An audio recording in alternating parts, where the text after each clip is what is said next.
मेरे प्रिय दोस्तों और भक्तों, श्री वाल्मीकि रामायण के वृतांत में हम श्री हनुमान जी के लंका प्रवेश के वृतांत पर पहुंच चुके थे।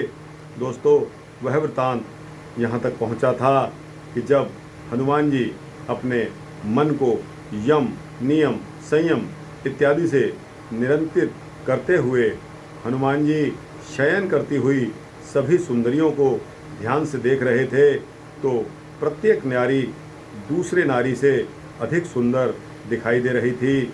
सभी आनंद तथा प्रेम में मग्न होकर शयन कर रही थी, लेकिन बुद्धिमान हनुमान जी ने इनमें से किसी को भी माता सीता के मुकाबले नहीं समझा, अर्थात उनमें से कोई भी नारी माता सीता नहीं हो सकती थी।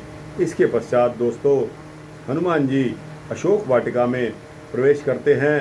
हनुमान जी एक बार तो निराश हो गए, क्योंकि लंका में कहीं भी उन्होंने भक्ति की देवी सीता माता के दर्शन नहीं हुए।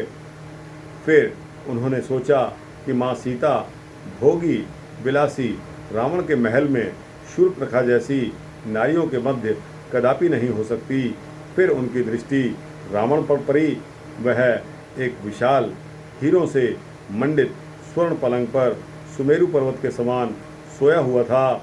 उसे देखकर ऐसा जान पड़ता था कि वृक्ष, वन और लता गुल्मों से संपन्न मंदराचल सो रहा हो।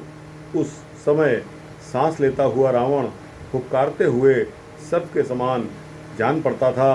हनुमान जी ने रावण के महल से आकर बाहर देखा कि देवी मंदिर के साथ एक वाटिका थी।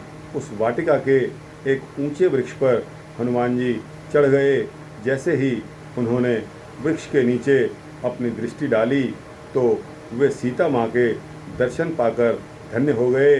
उनका मुख पूर्ण चंद्रमा के समान मनोहर था, लेकिन वे दीनता की मूर्ति बनी हुई बैठी थी।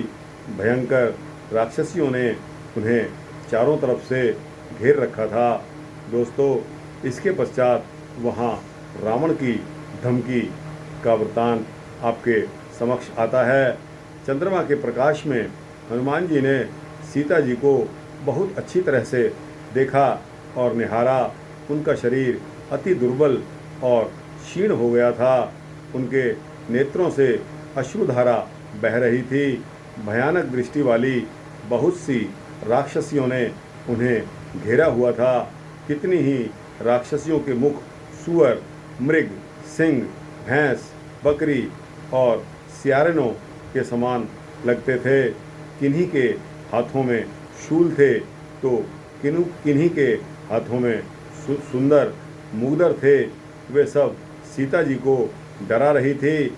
हनुमान जी वृक्ष पर पत्तों में छिपे हुए यह सब देख रहे थे।